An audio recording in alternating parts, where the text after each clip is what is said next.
Good evening, everyone. Welcome back to another episode of Phenomenal Views. I am your host, Nick Smith, and it is the last review that I did was your next. Now, what movie am I going to be talking about tonight? Well, I'm getting ready to show you. But now, before I talk about this film, I'm just going to, when me judging this film, I will not be angry. There are not things that made me mad about this film because of things that we didn't know until later, until the year 2013. So, what movie am I here to talk about? Amityville Horror, the remake. Now, Amityville Horror, the remake is a movie produced by Platinum Dunes, which has been known for destroying our childhoods. Texas Chainsaw Massacre, Friday the 13th, Nightmare on Elm Street, The Hitcher, The Unborn, I think. But anyways, when it comes to Michael Bay's horror remakes, I particularly don't like them. I hate them. But actually, this horror remake, I do not hate. I don't hate it. There's a few things I don't like about it. But before I even go into this review, I'm just going to say, I believe that the Amityville Horror actually happened. I truly believe that it happened. Now, if you want to unsubscribe to me for thinking that I believe that, that's fine. If you don't think that it actually happened, that's fine too. But I truly believe that it actually happened. All the stuff with Ed and Lorraine Warren, I believe that happened too. So just throwing this out there. And I know that you all are probably thinking, well, why aren't you going to be mad that a lot of the stuff that we know now about it isn't in this film? Because that documentary, My Amityville Horror, did not come out until the year 2013. So for those things that are in the film that are not in the film, I will not be upset with. So, Amityville Horror Remake came out in the year 2006, I believe. And this film has a lot of good things. There's only one thing, there's a couple things that I don't like. But one of the things that drags this film down, and I'm sorry, but Ryan Reynolds. Ryan Reynolds cannot play an angry psychopath. He can play a smart, awesome psychopath. Let me show you let me show you if you guys don't already know. It's here. Bear with me. Bear with me. Okay. Ryan Reynolds is good at playing a psychopath, but he's good at playing this nut job. This guy right here, Deadpool. The guy who has the I have issues. Yeah. Ryan Reynolds is good at playing that kind of psychopath. But with Ryan Reynolds playing George Lutz, that's just not his type of role, and I'm sure he tried his hardest. Ryan Reynolds is a good actor, don't get me wrong. But like when it comes to this role, whenever he's not screaming and acting like a psycho killer, he's fine. But I just can't take him seriously when he's going crazy and pretending to kill them. So, now, I'm actually going to give Michael Bay credit with this film. This film is not that bad. Yes, this might be in one of the instances where the remake is better than the original. Now, the movie does start like the original does, like with the showing of the murders and like how the DeFeo guy killed his entire family, except this one has more to do with one of his sisters named Jody, but I do not think that there was a Jody DeFeo. So that's where that got started. So, and it showed like him sitting in his room in the basement at 3:15, and he got up and he killed his mom, his dad, and all of his siblings. But it's showing more of like the ghosts and stuff and how he was told. It shows us how he's told to kill them and how he's kind of possessed and how he goes on the murdering spree. And then we're introduced to George and Kathy Lutz. And we're introduced to the brothers. There's Michael, there's Billy, who is actually Danny, and then there's the sister Chelsea, which I don't know if that was their real names or not. But they go on George Lutz, the two people who play these roles they do make a good. There is some good chemistry with these two actors, and up until Ryan Reynolds starts going crazy, he does a fine job. He does perfectly fine. So they go looking around for the house, and they come across the Amityville house, and they're like, this is way, it's the whole entire, this house is way out of our reach, but yet we can afford it. And George Lutz talks about, I'm a contractor and I know what this house should be, but it's not what it should be. So we get all that, and eventually Kathy wants that. Kathy's like, this house is perfect, and they do the whole entire thing. The house you like how the actors and like how the characters fall in love with the house, and it makes them want it. So they get it and they move in. But something with the realtor is I think the realtor knows what's going on, because when she's walking around she sees shadows and she sees it, but I don't know if she knows anything. They never say. But so, you know, they eventually move in. And so, you know, it starts off with day one. You know, George starts getting snippy like how he did in the original. But now, Michael Bay's usual slapstick is in this film. Like, for example, when they hire a babysitter to go out, so George and Kathy can go out, the babysitter is a hoe. And this is just one of the things, Michael Bay, not every girl in their 20s dresses like they're a hoe. Get that through your head, Michael Bay. Because like in the original of Amityville Horror, it was like a normal thing. She was a normal babysitter. She didn't smoke pot. She didn't try hitting on a 12-year-old. Yeah, Michael Bay. Girls aren't like that. I mean, they may be sometimes, but even if someone is high, I'm pretty sure they can tell how old a child is. And another one of the things is, I don't know if they mentioned it to the kids in the original or not, but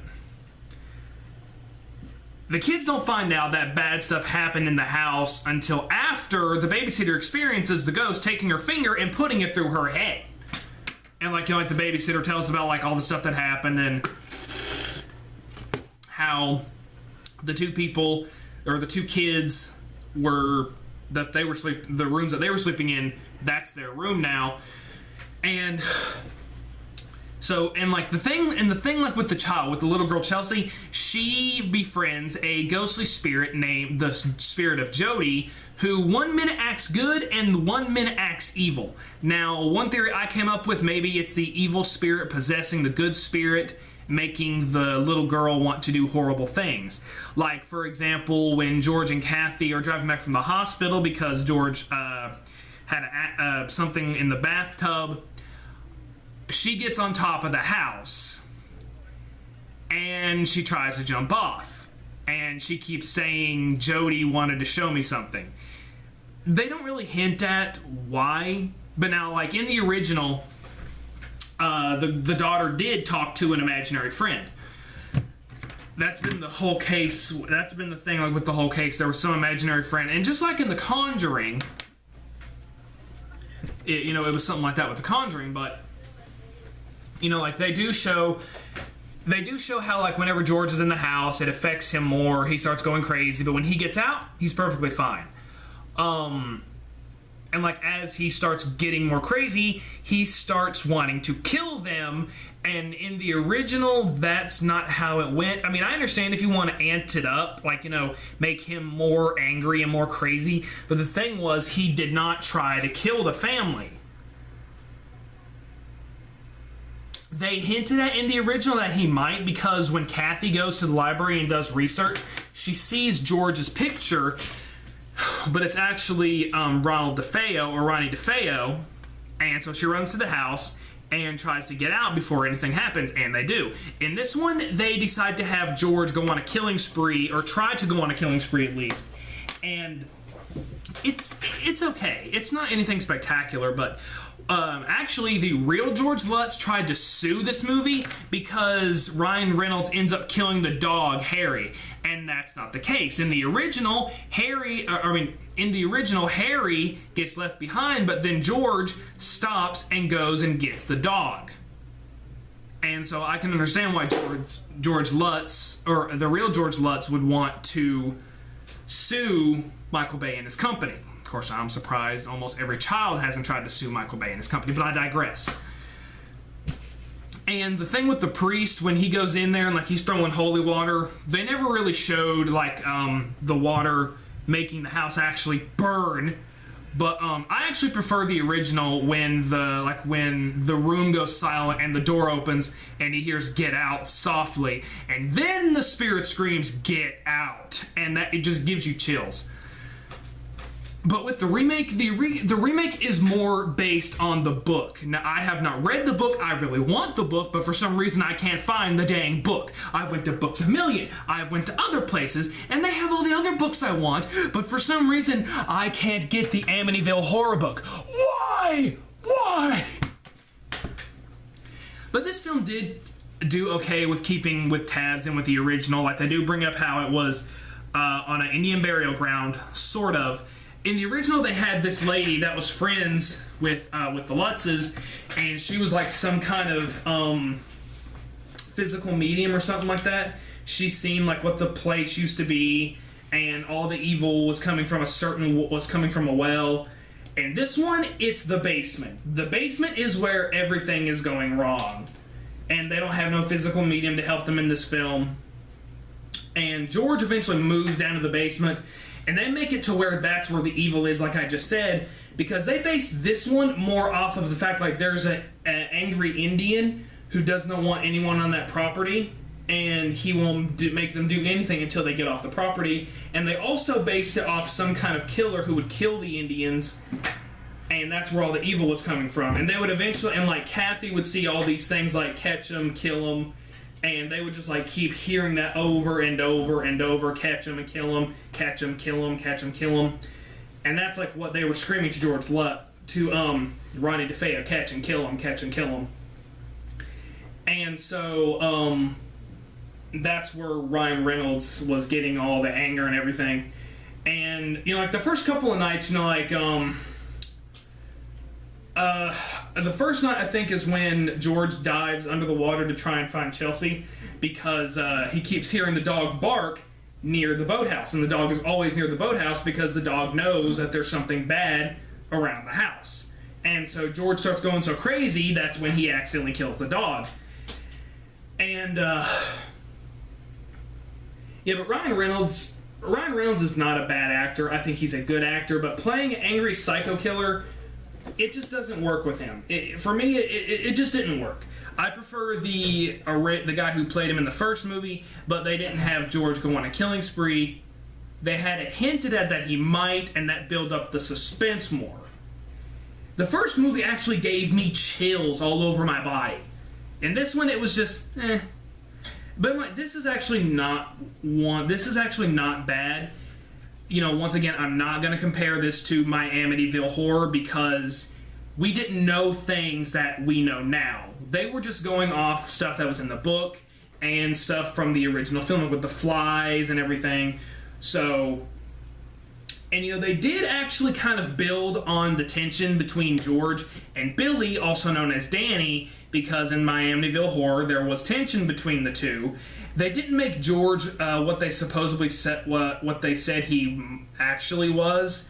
They made him get angry, and they show like how he was a military man and how he was basically like taking over the discipline, and you know, almost it was like he was torturing the whole family, but it was more verbal than it was physical. Now with Billy, he made Billy hold the wood while he was chopping it and almost cut his hands off, and it was just scaring him. And so then when the final stick in the mud, the final thing that makes Kathy realize this house is haunted, we gotta get out of here, it should have been after her daughter climbed on the roof, but for some reason that didn't do it.